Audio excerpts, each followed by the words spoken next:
তাহলে আমরা সবাই শুনতে পাচ্ছ আমাকে? জি স্যার, শোনা যাচ্ছে। আচ্ছা ঠিক আছে, আশা করা যাচ্ছে এখন অসুবিধা ইনশাল্লাহ হবে না। স্ক্রিন দেখা যাচ্ছে না? স্ক্রিনে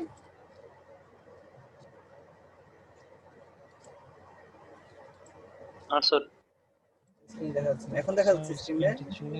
হ্যাঁ এখন জি দেখা স্যার, যাচ্ছে। এখন দেখা যাচ্ছে। আচ্ছা ঠিক আছে, জি স্যার, দেখা যাচ্ছে। ঠিক আছে, ওকে। দেখো তাহলে টেলরস এন্ড লরেন্স সিরিজ, তাহলে আমাদের দুটো সিরিজ, একটা হচ্ছে কি সিরিজ বললাম, একটা হচ্ছে টেলর সিরিজ আর একটা হচ্ছে লরেন্স সিরিজ। এখন কখন আমরা টেলর সিরিজটা ইউজ করব আর কখন আমরা লরেন্স সিরিজটা ইউজ করব, এই দুটো আসলে আমাদেরকে জানতে হবে। হ্যাঁ, তাহলে দেখো অ্যানালাইটিক ফাংশন, তাহলে হোয়াট ইজ অ্যানালাইটিক ফাংশন তোমরা একটু বলো তো দেখি, অ্যানালাইটিক ফাংশনটা কি জিনিস? যদি কোনো একটা সমীকরণ যদি মানে স্যাটিসফাই করে তাহলে কি সেটা হলো কি অ্যানালিট।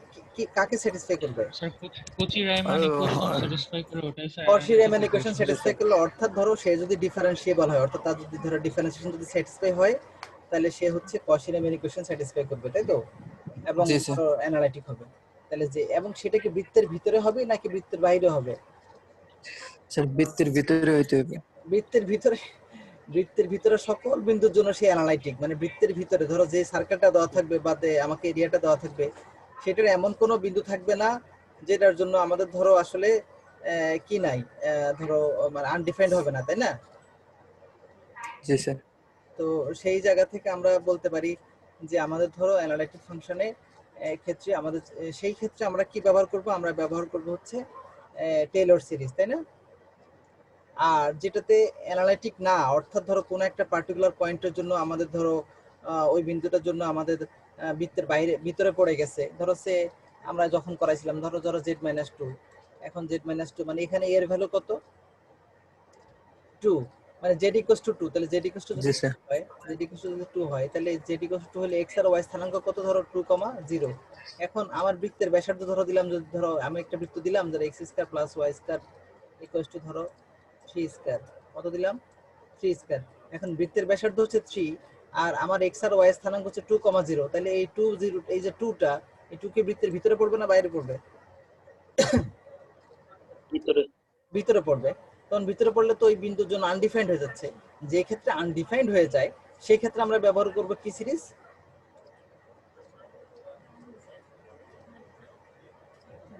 Lawrence series. Laurent series. আর যে ক্ষেত্রে আনডিফাইন্ড হবে না সেক্ষেত্রে আমরা ব্যবহার করব কি সিরিজ? Taylor series. হ্যাঁ, তাহলে আমাদের যে পার্থক্যটা টেলর সিরিজ এবং লরেন্স সিরিজ সেটা তো বোঝা গেছে নাকি? জি স্যার। আচ্ছা, ওকে। তাহলে এখন দেখো কনভার্জেন্স অফ টেলর সিরিজ এগুলো আমাদের আপাতত দরকার নাই, পাওয়ার সিরিজটাও দরকার নেই, আমরা চলে যাই এটাও আমাদের আপাতত দরকার নেই, আমরা এটা একটু পরে পড়বো, এখন এটা পড়বো না। আমরা টেলরস থিওরেমে চলে যাই আর কি সরাসরি। এই যে তোমাদের যে method of expansion of A function, এইখানে যে কনভার্জেন্স ডাইভারজেন্স গুলো আছে এগুলো আমরা পড়বো, কিন্তু আমরা একটু পরে পড়বো, যেন আমাদের ধরো বেসিকটা আগে একটু ক্লিয়ার হয়নি। টেলরস থিওরেম আর লরেন্স থিওরেমটা কি বা সেটা একটু জেনে আসি, তারপরে তার ডাইভারজেন্স এবং কনভার্জেন্সটা শিখবো, কেমন? আচ্ছা, দেখো আমাদের এখানে লেখা আছে মেথড অফ এক্সপেনশন। এখন তোমরা বলতে পারো স্যার টেলর সিরিজ এবং লরেন্স সিরিজ আমরা কেন ব্যবহার করব? টেলর সিরিজ এবং লরেন্স সিরিজ ব্যবহার করতে হবে আমাদের এই কারণে, যেন আমরা এই সিরিজগুলোকে এই কোন একটা ফাংশন, যেমন ধরো এই যে এফ অফ জে একটা ফাংশন দেওয়া থাকবে, সেই ফাংশনকে যেন আমরা কি আকারে লিখতে পারি? F of Z. সিরিজ আকারে লিখতে পারি। কি আকারে লিখতে পারি? এফ অফ জেড তো ফাংশন, আমরা যেন সিরিজ আকারে লিখতে পারি, আমরা যেন ধরো সেগুলো কি ল্যাবরেটরি লিখতে পারি, ট্রান্সেন্ডেন্টাল ফাংশন, মানে যেসব ফাংশনকে সিরিজ আকারে বিস্তৃত করা যায় তাদেরকে বলে ট্রান্সেন্ডেন্টাল ফাংশন, অর্থাৎ যেন আমরা সিরিজ আকারে বিস্তৃত করে লিখতে পারি, এই জন্য টেলর সিরিজ এবং লরেন্স সিরিজ ব্যবহার করা হবে, মনে থাকবে? যে ফাংশনটা আমার দেওয়া থাকবে সেই ফাংশনটাকে যেন কিভাবে লিখতে পারি? সিরিজ আকারে। সিরিজ আকারে লিখতে পারি, সিরিজ একটা সিরিজ হিসেবে লিখতে পারি। তো টেলরস থিওরেম, টেলরস থিওরেমটা কি? তাহলে টেলরস থিওরেমটা হচ্ছে আমাদের if F A function F of Z is analytic, তাহলে টেলর সিরিজ কি অ্যানালাইটিকের ক্ষেত্রে ব্যবহার করা হয় নাকি নন অ্যানালাইটিকের ক্ষেত্রে? স্যার অ্যানালাইটিক এর অল্প মানে অ্যানালাইটিক যখন সবগুলো। হবে তখন টেলরস, আর যখন অ্যানালাইটিক হবে না তখন কি? স্যার টেলর না আছে। লরেন্স, তখন হচ্ছে লরেন্স সিরিজ। বোঝার চেষ্টা করো, যখন অ্যানালিটিক হবে একটা ফাংশন তখন সেটা কি থিওরেম ব্যবহার করব, কি সিরিজ? Taylor, Taylor's, Taylor's. আর যখন অ্যানালিটিক হবে না লরেন। লরেন্স। তখন লরেন্টস। হ্যাঁ, আচ্ছা। তাহলে if f of z is a function analytic function at all points inside a circle C, মানে একটা বৃত্তের ভিতরে সকল বিন্দুর জন্য সে যখন অ্যানালিটিক হবে, অর্থাৎ কোনো জায়গায় সে কি হবে না, ডিফাইন্ড হবে নাকি আনডিফাইন্ড হবে? সব বিন্দুতে ডিফাইন্ড হবে। এমন কোনো বিন্দু থাকবে না ওই বৃত্তের ভিতরে যার জন্য সে কি হয়ে যায়, আনডিফাইন্ড হয়ে যায়, তখনই তো আমরা তাকে অ্যানালিটিক বলি।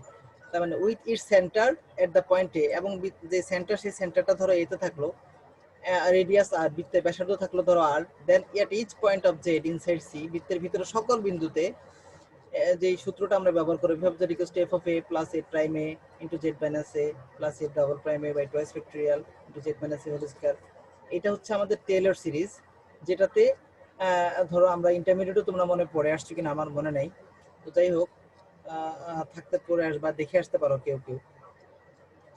f of z equals to ধরো f of a f prime A, যখন এরপরে z মাইনাস এ, এরপরে f double prime A two factorial. এখন ধরো যদি বৃত্তটা, এটা হচ্ছে টেইলরস থিওরেম, এই থিওরেমের একটা প্রমাণ আছে, সেই প্রমাণটা আসলে আমরা এখানে পড়তে চাচ্ছি না, আমাদের ধরো এটার প্রমাণ আছে ডিটেইলস, এখানে সুন্দর করে এখানে প্রমাণ লিখে দিয়েছে। অর্থাৎ দেখো এটা আমরা যেটা বলছি, এই বৃত্ত, এটা হচ্ছে ধরো সি একটা বৃত্ত, সি এর বৃত্তের ভিতরে আরেকটা বৃত্ত অঙ্কন করছে, এর ভিতরে ধরো জেড একটা বিন্দু, তারপরে এই হচ্ছে বৃত্তের সেন্টার। তো তাই হয়, তাহলে আমাদের টেইলরস থিওরেমটা হবে হচ্ছে এই যে এখানে নিচে লেখা আছে f of z equals to f of a plus a prime a, এই যে এটা হচ্ছে আমাদের টেইলরস থিওরেমের সূত্র, এটা বক্সটা তোমাদেরকে মুখস্থ করতে হবে। এখন ধরো যদি তোমরা ইন্টারমিডিয়েট আরেকটা সিরিজ পড়ে আসছো, ম্যাকলরেন সিরিজ পড়ছো, ম্যাকলরেনের ধারা ডিফারেনশিয়াল ক্যালকুলাসে,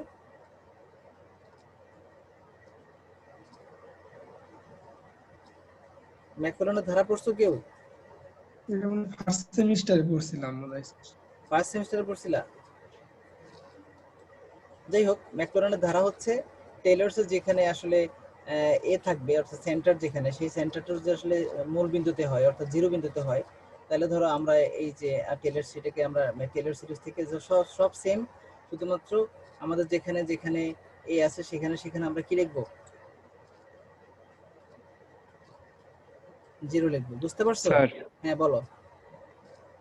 স্যার আমার মোবাইলে মাত্র 5% চার্জ আছে স্যার, এখানে বন্ধ হয়ে যাবে স্যার। আচ্ছা, তুমি তোমার কোনো ফ্রেন্ডকে বলে যাও আইডিটা। হ্যাঁ আচ্ছা ঠিক আছে, ওকে।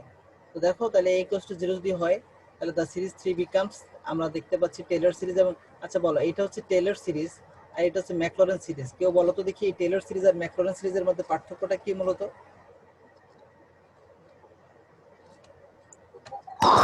স্যার টেলর সিরিজে স্যার অ্যানালাইটিক সবগুলো স্যার ডিফাইন্ড হবে, আর ম্যাট্রিক্স সিরিজে স্যার এটা দেখা যাবে যে মূল বিন্দু দিয়ে মানে 0 0 এটা যেখানে যেখানে তুমি টেইলর সিরিজে এ লিখছো, সেখানে ম্যাকলরেন সিরিজে কত লিখবা? 0 স্যার, মানে মূল Zero বিন্দু লিখবা। গ্রাম। মূল বিন্দু গ্রাম, অর্থাৎ যদি 0 হয় তাহলে সেখানে আমরা কত লিখবো, আমাদের এই ম্যাকলরেন সিরিজ হবে। ঠিক আছে, তাহলে দেখো এক্সপ্যান্ড এফ অফ জেড। এখন দেখো আমরা বলছিলাম যে তাহলে টেইলর সিরিজের মূল কাজটা আসলে কি কি করা, সে কি করে, একটা ফাংশন কি করে, সিরিজ আকারে সিরিজ আকারে প্রকাশ সিরিজ আকারে। তাহলে ই টু দি পাওয়ার জেড অর্থাৎ ই টু দি পাওয়ার এক্স এর যে সিরিজ, আগে তোমরা ই টু দি পাওয়ার এক্স এর সিরিজ পড়ছো, এখন ই টু দি পাওয়ার এক্স এর জায়গায় কত আছে, Z e to the power Z, e to the power Z এর সিরিজ তোমাকে বের করতে হবে। তাহলে কত বিন্দুতে, অ্যাবাউট কত, এ বিন্দু। এ বিন্দুতে। তাহলে তোমাকে জেড ইকুয়ালস টু কত দেওয়া আছে, জি স্যার। জেড ইকুয়ালস টু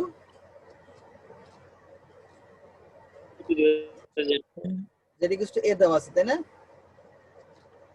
তাহলে আমরা দেখতে পাচ্ছি যে আমাদের জেড ইকুয়ালস টু এ হয়, তাহলে F of Z equals to e to the power Z, তাহলে হিয়ার উই হ্যাভ, তাহলে F of A equals to কত হবে জেড এর জায়গায়,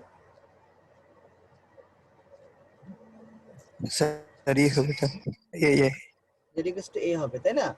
আচ্ছা, তারপরে এই যে আমাদের সূত্র দেখো, খেয়াল করো, তাহলে এফ অফ প্রথমটা কত সূত্র, এফ অফ এ, তারপরটা কত সূত্রে, প্রাইমে এ প্রাইমে, তার মানে এফ অফ জেড করার পরে F of Z K prime করো, এফ এফ জেড প্রাইম করো, এফ জেড প্রাইম করলে, এ প্রাইম জেড করলে কত হয়, ডিভার জেড ই টু দি পাওয়ার জেডই হয়। তাহলে এই এ প্রাইম জেড এর মধ্যে যেখানে যেখানে জেড আছে সেখানে তুমি কি বসাবা? এ প্রাইম এ। তাহলে A prime A equal to কত হবে? ই টু দি পাওয়ার এই হবে নাকি আর অন্য কিছু হবে, আলাদা কিছু হবে? না স্যার।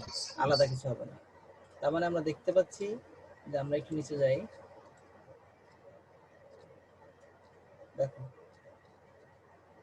তাহলে আমাদের সূত্র অনুযায়ী আমাদের প্রথমে লাগবে হচ্ছে F of A. F of A কোথায় পাইছি? এফ অফ জেড এর জায়গায় এ বসাই দিলে, যেহেতু অ্যাবাউট এ বলছে তার মানে জেড ইকুয়াল টু এ। তারপরে দেখো F prime Z, F prime Z মানে হচ্ছে এফ অফ জেড কে একবার ডেরিভেটিভ করলে এফ প্রাইম জেড হয়, সেখানে আবার আমাকে এ বসাতে হবে। তার মানে আমার সূত্রে এফ প্রাইম এ আছে, তারপর সূত্রে এফ ডাবল প্রাইম এ আছে। তাহলে ডাবল প্রাইম কোথায় পাবো? আগে আমি জেড কে দুইবার ডেরিভেটিভ করতে পারি, সেখানে আমি এর ভ্যালু বসালে ডাবল প্রাইম পাবো নাকি? জি স্যার। আচ্ছা, তাহলে এইবার আমাকে সূত্রে বসাইতে হবে। তাহলে আমাদের মূল যে সূত্র সেটা আসলে কি? F of Z equal to কত? F of Z equal to কত আছে? এফ অফ এ, তাই না, plus A prime A into কত? Z minus A plus F double prime A into কত? Z minus A whole square. এখানে অবশ্য factorial 2 আছে, তাই না, 2 ফ্যাক্টরিয়াল। তাহলে এইটা তো সূত্র নাকি? মূল সূত্র এটা না? জি স্যার। তাহলে এফ অফ জেড এর জায়গায় কত বসাতে হবে আমাকে? এফ অফ জেড মানে কত? Sir e to the power Z. E to the power Z equals to F of A. F of A মানে কত আমাদের? E to the power. E to the power A. তারপর দেখো plus F prime, এটা আসলে A prime A into Z minus A, তাই না? একটা ভুল হয়ে গেছে আমার। তাহলে A into Z minus A. তাহলে এ প্রাইম এ মানে কত? স্যার স্যার একবার sir e to the power A নাকি ইনটু কত? জেড মাইনাস এইভাবে না? তারপর হচ্ছে e to the power something else এরকম করে ডাবল এ হোল স্কয়ার, তারপরে এ প্রাইম এ মানে ডাবল প্রাইম এ মানে e to the power A by 2 into Z minus A whole square. তো জাস্ট সিম্পল সূত্র অনুযায়ী ভ্যালু বসা দেয়। অর্থাৎ তুমি দেখো, আচ্ছা দেখো এই অংশটুকু একটু দেখো সবাই,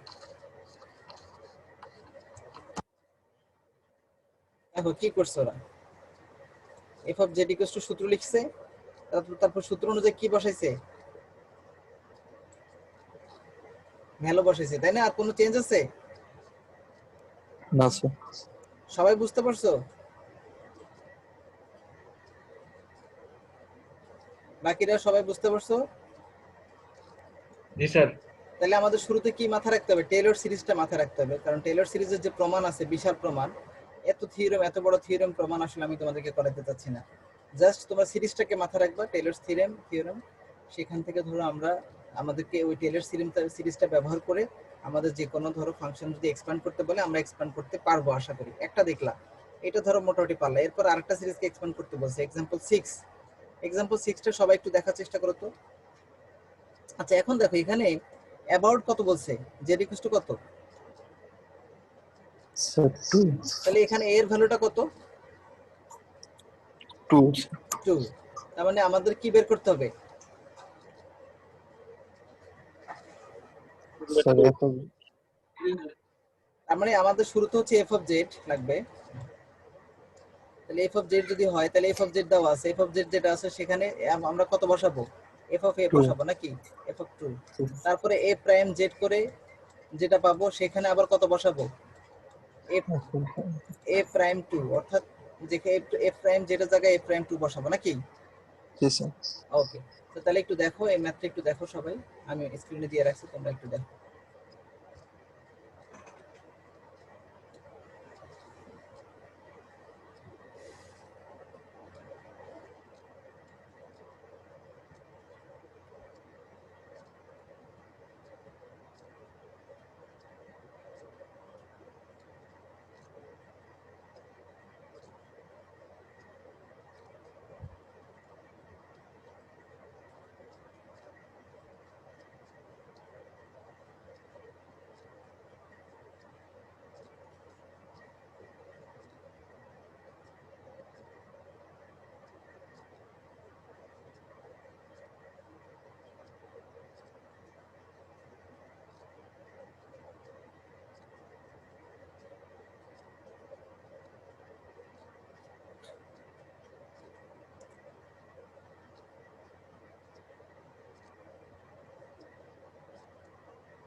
দেখছো সবাই?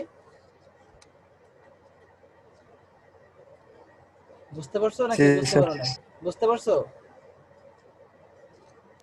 জি স্যার পারছি। ঠিক আছে, তাহলে আমার মনে হয় আজকে এই পর্যন্ত থাকুক আমাদের, না? তারপরে তোমরা ধরো আমি এই পিডিএফটা তোমাদেরকে পাঠানো হয়নি, তাই তো? আচ্ছা, পিডিএফটা পাঠিয়ে দিব না এক্ষুনি, ক্লাসের রেকর্ডের সাথে পিডিএফটা পাঠিয়ে দিব। হ্যাঁ স্যার হ্যাঁ বলো।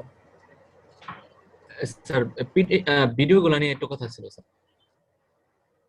দাঁড়াও, ভিডিওগুলো আমাদের স্ক্রিন শেয়ারটা অফ করে দেই। স্যার মানে